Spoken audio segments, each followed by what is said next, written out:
Hello, this is JB from JB Racing. Like I promised, I'm showing you a few of my FS Racing. I think this is 53910. They call it the Marauder. And I get the version that is brushed. I get the brushed version because I can get them inexpensively and swap out the motor, put what motor I want in it. If you get the brushed version, heck, you just as well go ahead and get a Associated car or something, because it's about $200. You know, you can get an Associated. Well, these I can get for $100 with coupons that I get off of Banggood. And you can see they look pretty good. Now, when you buy them, they don't have this kind of paint on them. I painted them. I did it because they only have 2 color versions, and I have 7 of these, and I want them to be all different so you can tell them apart on the track when we race them out behind my house, because that's what these are for. This one is already set up with a camera mount, even though the camera's not on it. This one has a camera on it, and we get these cameras at Banggood. They're very inexpensive and they work really well. And we use the Banggood goggles too, which is excellent for the money. I've got them as cheap as $119, and we'll race them in FPV. And I can't even begin to tell you how cool that is. It takes a little bit of practice to figure it out, but and you really want to go a little slower and make the track a little simpler, because you don't have the ability to see peripherally. So you can only see straight ahead. But these do have a pretty wide angle on them, so it gives you the ability to see fairly well to your right and left. The problem is when somebody's coming up beside you, you don't see them as well until they get up almost past you, and then it's too late. You could be turning right into them. So it takes a little practice, and you got to kind of pick a groove and hang with it. And what I want to do is show you a few differences in these that are set up that I've already done all of the modifications I would do to one, compared to this one, which has nothing done to it yet except the body's been painted. Now, I paint these from the outside. I don't worry about trying to strip the Lexan paint off of them. I just paint them from the outside. These bodies are rigid and stay mounted to the roll cage good enough that they don't flex and break the paint off.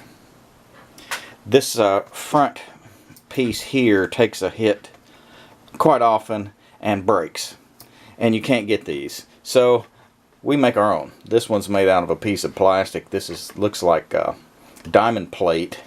I found it at a model train store. It's not too bad of a way to do it, and I heated it up. It makes it look kind of bent. It looks kind of neat. It's kind of got that ragged race car look. And this one I made out of 2 pieces of aluminum. I actually ordered some aluminum from McMaster Car. If you don't know about McMaster Car, look up McMaster.com. They have every kind of part and screw and pieces of aluminum. I'm a professional engineer, and I buy stuff from them all the time. In fact, I buy fasteners that I use on these, and I replace some of the fasteners that come on these. And I put nuts in a lot of places. If you look at some other videos, you'll see I put a nut on the back side rather than just depending on it to thread into the plastic. That's particularly important for racing, where you want to make sure you don't fail in the middle of a race. Okay, now here's what is done to these things. This body comes right off, so you can see what it comes with. It comes with this 550 brush motor, the really crappy 1800 milliamp hour battery that runs about 5 minutes. If you want to run these things like this, actually these 550 motors are really powerful and they run pretty darn good, but get a 7.4 volt decent LiPo battery to go in here. They'll fit right in. You don't have to make any changes. You can put it, and boy, it will make a ton of difference on it. So if you really want to just run this thing pretty much stock, the only thing I would suggest is changing that battery. Change it to get you a Hobby King battery. Those Hobby King batteries are pretty inexpensive. You can get a 5600 milliamp battery, a 7.4 volt for, you know, $30, $35, and it will run for 30 minutes on that. And they are really powerful. Those Nanotech batteries are pretty darn good. I practice with them. I've even raced them and done okay with them. I have some other batteries I don't really tell anybody what my batteries and motors are for racing. That's just, you got to keep something back. But I do have some real hot batteries and motors that I like for racing in the trucks. We don't race these except just for fun. And we make them all exactly the same. They all have the same motor, same speed control, using the same battery. And the battery that we use is this Nanotech battery. Here's one of them here. I think they're excellent batteries for the money. And you can get them at Hobby King. You might find them on eBay, but I think they actually cost more than buying them directly from Hobby King. Okay, now look at this. You'll see this is one of the stock shocks. Here's one that's been removed. These, throw those away. They're shit. Okay, get a set of these at least. Actually, these are excellent, and you can get 8 of these. These are Traxxas Tmax Classic shocks. You can get 8 of those for 20 bucks. And they're fantastic. They do a great job. I have on this car the same shock. It's the Tmax shock, but it's the high volume shock, or the big bore shock. And it's a little bit better, definitely a little better than the Classic. But if pennies count, you can't hardly beat these. And you can get 8 of these for 20 bucks. I think you get 8 of these for about 60. So it just depends. If you're only doing one car, you might as well go for it, because you'll have a whole set of spare shocks. If you're doing 2 cars, then that's great. But I have 7 of these that I do for racing with a lot of my friends and family. So, you know, I can't afford to spend that much. I would like to put Pro lines all the way around it, but that'd cost a fortune. So taking those shocks off is one of the first things you want to do. Changing out the motor to brushless, change out your speed control to brushless. I dump this box and just mount the receiver right on top of this center bracket. I'll show you this one here. This one's got a lot of run time on it, and I mount the receiver right here.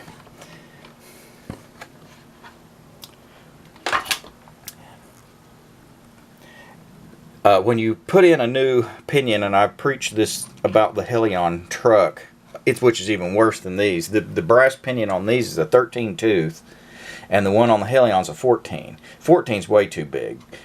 Change to a 13 or even a 12. You can get it down as small as a 12, and do not use the brass. Get rid of that brass pinion right off the bat. The ones on the FS trucks, or the FS buggies, these desert buggies here, seems to be a little bit better grade than the one on the Helion. The one on the Helion will wear out in the first run, and it'll do damage to your spur gear. So right off the bat, get a Robinson steel pinion and put a 13 tooth on it, and that's a great everyday. You can do just about everything with a 13 tooth, even drop down to a 12. 14 tooth I would only use for big, long, wide open running. The gear ratio adjustment on these is one of the things that keeps them from being a real hardcore race vehicle. But a lot of the things about this work great. They have a decent suspension. You move this little piece right here, kind of hard to see. You move that little piece pull it out and move it back here, and it'll increase your caster angle. If you're unsure what caster angle is, look up some videos on YouTube. I'm sure there are plenty of guys that have explained caster angle and roll center. But caster angle is one of the things I think you really would want to adjust if you can. And what it really does is when you turn the wheel, it causes the wheel to lean more. Instead of being straight up, it'll lean a little bit more like that and kind of dig in. I think that actually helps these buggies to put just a little bit more caster angle on them. I run as far as you can do it with just that one little tiny adjustment. Adjusting roll center, you can adjust it out here. You can adjust it on this end. These things are set to a very, the two arms are really too close to parallel. They really probably should be. But what the heck. Now when you buy these, they come with a spare tire on the back.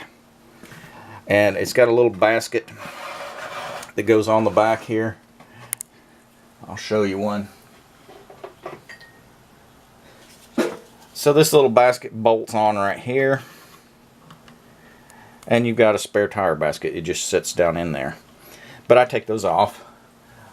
I think that's that looks really neat on there, but it raises the center of gravity of these things so high, it really hurts their performance. So if you just want it on there for looks and running around, that's fine. It gives it some protection because they don't have any rear bumper at all. And I know that I should probably have some kind of bumpers on the front and back of these, but I don't really care. We have fun with them anyway, and so far we haven't broke anything. I don't know what you've heard anywhere else about the Dominus trucks or even these cars, but these things are tough as hell, and we really have never broken anything. The only thing I've broken was an arm on a Helion Dominus truck, and on another video I told why it broke. It's got a little notch in it that they molded in. It's like a break point, but these upper control arms on the FS Racing do not. So if you have a Dominus, replace that with the FS part and you'll never have them break. I wasn't sure I'd like these balls, and I talk about that on another video, but this pillow ball front end actually works just fine. I thought I would hate it, but I've not had any real problem. I think it decreases your steering angle just a little, but I don't notice it. I can't tell any difference between that and my SC10B when I'm out there actually on the track. Well, if you have any questions about these little buggies, send me an email or a message on the comments down below. I'll be happy to answer your questions. You can see this one stripped out. You can see there it comes with the slipper clutch. That's one of the things. They put that spring on here stock a little bit too tight. I back it back off a little. You might want to do that. You can see this one has the Tmax classic shocks already installed. This one's ready and waiting for the motor and speed control to go in, and we just have been using the stock radio since I need so many transmitters for everybody. We just use the stock radio and they work fine. It comes with a halfway decent little radio. It's good enough. When I race, I have a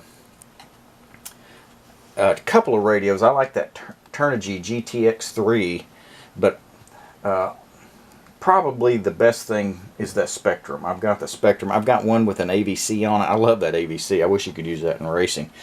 I've raced with guys I wish they would make them turn their AVC on because they were just clanging into everybody, and if they had an AVC, maybe they could actually get that thing around the track without crashing everybody every lap. Well, that's a little presentation I wanted to give you about the FS Racing Marauder number 53910, which is the brushed version of it. I don't get paid. I'm not advertising for them. I just think they're really outstanding little cars, and you can get them dirt cheap. Maybe if we buy enough of them, they'll make another couple of runs of them, because what I found out about these Chinese companies is a lot of these things are made in just one run, and a lot of these things are made by the same people. This is made by the same people that make the Helion Dominus truck. The HPI parts for the buggies are made by the same people that make the stuff for King and Roven. They're all the same. There's some differences in the quality of assembly, some differences primarily in the metal material. Some of the plastics may be a little bit better. They may be speccing the chemistry for the plastics, but I've got some Kings and some HPIs, and I can't see any difference. I actually put the arms for a King motor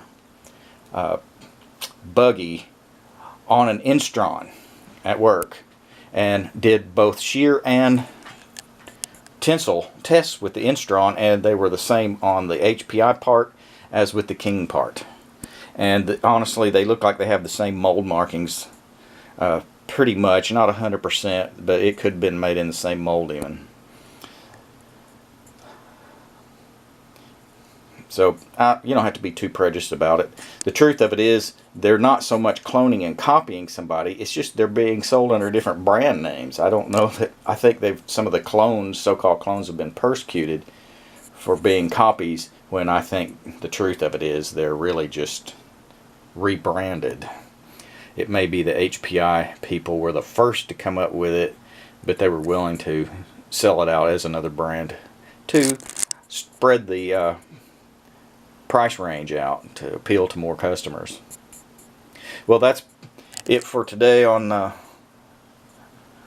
FS Racing Marauder buggy. Get you one or two of these and take them out and race them. They're a lot of fun. I wish there was a real organized race that was designed just specifically for these. Maybe someday somebody will set something up. Until later.